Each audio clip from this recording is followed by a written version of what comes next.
High friends, আমি Shobhan. Welcome to my YouTube channel. এখন আমি কাল রাত্রি এই ওয়েব সিরিজটাকে নিয়ে কথা বলবো। প্রথমে আমি জানিয়ে রাখি, বাংলার ইউটিউবাররা কাল রাত্রি নিয়ে কিন্তু সেভাবে কেউ কোনো কথা বলছে না। একমাত্র রাজীব সাহা, তার যে ইউটিউব চ্যানেল রয়েছে, সেখানে দেখলাম সে রিভিউ করলো, কিন্তু কাল রাত্রি নিয়ে তেমন কারোর প্রতি তেমন কোনো উচ্ছ্বাস নেই।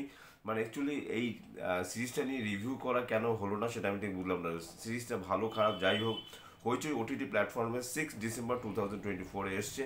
ডিউরেশনের কথা যদি বলি, 2 ঘন্টা 53 মিনিট এই সিরিজটার ডিউরেশন। প্রায় ছটার মতো এখানে এপিসোড রয়েছে। স্টোরি, স্ক্রিন প্লে, ডিরেকশনের দায়িত্বে রয়েছে হলো অয়ন চক্রবর্তী। লিড কাস্টে রয়েছে যারা ছাড়া এই সিরিজটা সম্পূর্ণ হতো না, তাদের হলো সৌমিত্রিষা কুণ্ডু। সৌমিত্রিষা যথেষ্ট ভালো এখানে কাজ করেছে, তার অ্যাক্টিংও আমার যথেষ্ট ভালো লেগেছে। এছাড়া রয়েছে Anujoy Chattopadhyay as a police ইন্সপেক্টরের ভূমিকা, এবং তিনি একটা এখানে খুন হয় তার ইনভেস্টিগেট করে। তাকে যথেষ্ট মানিয়েছে, এবং সেও কিন্তু অনুজয় কিন্তু বেশ পরপর কাজ পাচ্ছে হইচইতে, এবং অ্যাজ এ অ্যাক্টর হিসেবেও কিন্তু আমার অনুজয়কে যথেষ্ট ভালো লাগে। এছাড়া ইন্দ্রাশিস রয় রয়েছে, সেও ঠিকঠাক তার অ্যাক্টিং নিয়ে তো কোনো কথাই হবে না। বহুদিন ধরে ইন্ডাস্ট্রিজ অভিনয় করছে এবং সেও যথেষ্ট ভালো অভিনয় করেছে। দেবেশ চট্টোপাধ্যায়, রূপাঞ্জনা মিত্র এখানে তেমন কিছু করার ছিল না। রাজদীপ গুপ্তকে একদম ওয়েস্ট করা হয়েছে, তাকে কিন্তু ঠিকঠাক মতো এখানে ইউজ করা হয়নি। অ্যাজ এ অ্যাক্টর হিসেবে রাজদীপ গুপ্ত যথেষ্ট ভালো। তো এখানে কাল রাত্রি নাম দেওয়া হয়েছে। দেখুন, বিয়ে যেদিন হয় তারপরে একটা দিন গ্যাপ দিয়ে তবেই কিন্তু রিসেপশনটা হয়। তা বিয়ের যে পরের দিন, সেই দিনটাকে কাল রাত্রি ধরা হয়। সেই দিনটা বর বউয়ের মুখ দেখবে না, বা বউ বরের মুখ দেখবে না, এরকমই একটা সিচুয়েশন। মানে একটা রিচুয়াল হিন্দুদের, সেই দিনটাকে বলা হয় কাল রাত্রিতে। এখানে কাল রাত্রি বলার একটা নামকরণ করার পেছনে উদ্দেশ্য রয়েছে যে সেদিন একটা খুন হয়, এবং সেই ফ্যামিলি থেকে খুন হয়। যাদের বিয়ে হয়, সে বরটা মারা যায়, এবং কেন মারা যায়, কী জন্যে মারা যায়, সেটা জানতে হলে আপনারা জাস্ট ওয়ান টাইম ওয়াচের জন্য আপনারা এই সিরিজটা দেখতেই পারেন। কিন্তু কথা হলো, সিরিজটা কিছু কিছু জায়গায় এমন স্ট্যাটিকভাবে দাঁড়িয়ে থাকে, মানে ঠিক সেন্টারে থেকে অন্যান্য ক্যারেক্টারগুলো জাস্ট শুধু ঘুরছে, কিন্তু একটা জায়গায় স্ক্রিন প্লেটা একটা জায়গায় রীতিমতো দাঁড়িয়ে আছে, শুধু টাইমটা ওয়েস্ট হচ্ছে। এইভাবে সিরিজটা আমার মনে হয় যদি না মানিয়ে, হ্যাঁ এটা ঠিক, একদম শেষের দিকে 5 নম্বর 6 নম্বর এপিসোডগুলো কিন্তু যথেষ্ট ভালো, যথেষ্ট ইন্টারেস্টিং। সেখানে কিন্তু অনেক মানে অনেকগুলো দিক কিন্তু খুলে আসে। কিন্তু তারপর আমি বলবো যে এই সিরিজটা কিন্তু আমার একদমই ভালো লাগেনি। অনেকেই সিরিজটাকে নিয়ে মিক্সড রিভিউ রিভিউ বলবো না, অনেক কমেন্ট আমি দেখেছি, মানে ফেসবুকে বিশেষ করে, যে তাদের ভালো লেগেছে। কী করে তাদের ভালো লেগেছে আমি জানি না। আর প্রত্যেকেরই আলাদা আলাদা একটা টেস্ট থাকে। কিন্তু আমি বলবো যে কোথাও গিয়ে আমার মনে হলো যে এই যে কাল রাত্রে এই সিরিজটাকে পুরোপুরি West of time, West of মানির কথা বলবো এই কারণেই, কারণ আমরা যারা হইচইটাকে আমরা সাবস্ক্রিপশন নিয়ে আছি, দেখুন, ভালো কাজকে ভালো কাজ বলবো, খারাপ কাজকে খারাপ কাজ বলবো। এটা অ্যাজ এ রিভিউর হিসেবে আমার ধর্ম, আমার কেন, অ্যাজ এ নিউট্রাল একজন ইউটিউবার হিসেবে সেটাই কিন্তু সবসময় করা উচিত। কাজেই এই কাজটা কিন্তু কখনোই ভালো হয়নি। একটা খুন হলো, সে খুনের ইনভেস্টিগেট এত স্লো গতিতে এগোচ্ছে, এবং সেটা হঠাৎ করে এরকম, মানে একটা ফ্ল্যাট ওয়েতে ছিল, সেখান থেকে হঠাৎ করে উপরে উঠে গেল। এইভাবে কিন্তু স্ক্রিন প্লে হয় না। অ্যাকচুয়ালি স্টোরিটা কিন্তু ভালোই শুরু হয়েছিল, এবং মায়ের যে একটা ক্যারেক্টার রয়েছে, মায়ের ক্যারেক্টারটাও কিন্তু যথেষ্ট ইন্টারেস্টিং।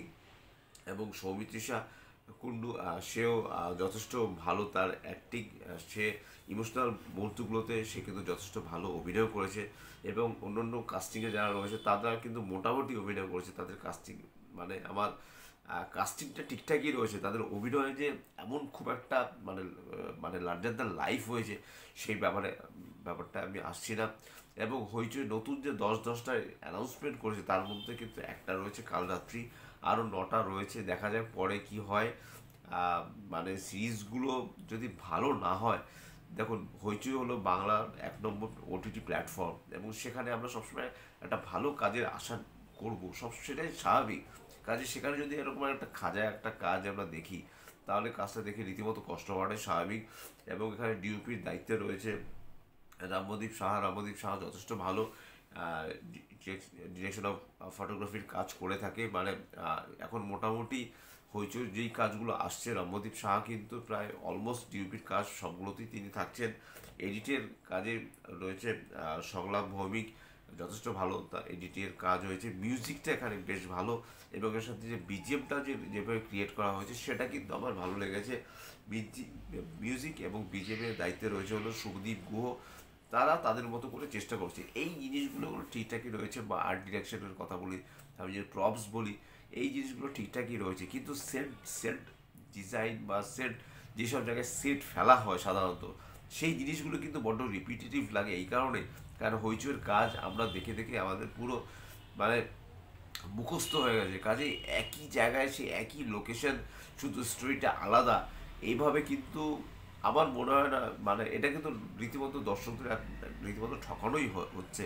কারণ আপনারা ওর বিভিন্ন লোকেশনে যদি শ্যুট করেন, তাহলে দেখুন সেই জায়গাটা একটা পরিবেশটাই বদলে যাবে। এখানে কিন্তু একটা মার্ডার মিস্ট্রি হচ্ছে, কিন্তু কোনো কারণেই কিন্তু সেই জিনিসটা কিন্তু ঠিকঠাক ওয়েতে সাজানো হয়নি, যার জন্য কিন্তু আমি পুরোপুরি হতাশ। আমি ভেবেছিলাম যে কাল রাত্রি ভালো একটা সিরিজ হবে, এবং সৌমিত্রিষা সে এখানে ডেবু করলো, সে আগে সিরিয়াল করে সেখান থেকে একটা তার একটা ফেম এসছে, এবং সৌমিত্রিষা কুণ্ডু সেখান থেকে সে একটা মুভিও করেছে, এবং সেখান থেকে এসে এরকম একটা সে ওয়েব সিরিজে সে ডেবু করছে। কাজেই সেই জিনিসটা, সেই উন্মাদনাটা কোথাও গিয়ে পেলাম না, এবং ইমোশনাল সিনে সত্যি কথা বলছি সে যথেষ্টই ভালো অভিনয় করেছে। তার থেকে ডিরেক্টর যতটুকু পেরেছে ভালো নিয়ে আসার চেষ্টা করেছে, এবং অ্যাজ এ ডিরেক্টর হিসেবে অয়ন চক্রবর্তীকেও আমি খুব একটা মানে উঁচু সারিতে রাখতে পারছি না, কারণ তার ডিরেকশন যতই ভালো হোক না কেন, ভেতরে যে মাল মশলা সেগুলো কিন্তু একদমই ভালো ছিল না। কাজে এখানে রান্নাটা কিন্তু একদমই ভালো হয়নি, রান্নাটা ভালো করার চেষ্টা করেছে, মাল মশলা ছিল ভালো,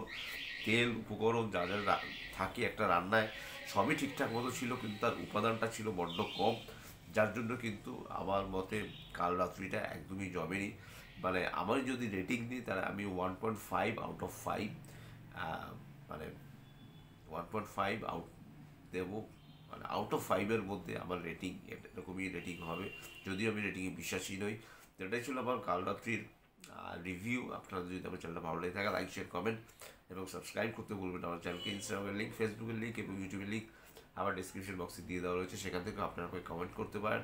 এবং যারা কাল রাত্রি দেখেছেন তাদের কেমন লেগেছে নিশ্চয়ই আমাকে কমেন্টসে লিখে জানান। আর যারা দেখেননি তারা দেখবেন কি দেখবেন না সেটা সম্পূর্ণ আপনাদের ব্যাপার, কারণ 3 ঘন্টার টাইম কিন্তু অনেকটাই টাইম। তারপরে আমি যদি আপনাদের রিকমেন্ড করি, তারপরে যদি আপনারা সেটা দেখে এসে আবার কমেন্ট বক্সে এসে গালাগালি করেন, তাহলে আমার কষ্ট হবে। কাজেই একটা ওয়ান টাইম ওয়াচ কিনা সেটাও কিন্তু আপনারা আপনাদের যারা দেখেছে তাদের থেকে অ্যাটলিস্ট জেনে নিন যে আপনারা সেটা দেখবেন কি দেখবেন না। The choice is yours. তাই এখন এই অবধি আপনারা ভালো থাকুন, সুস্থ থাকুন, টেক কেয়ার, টাটা।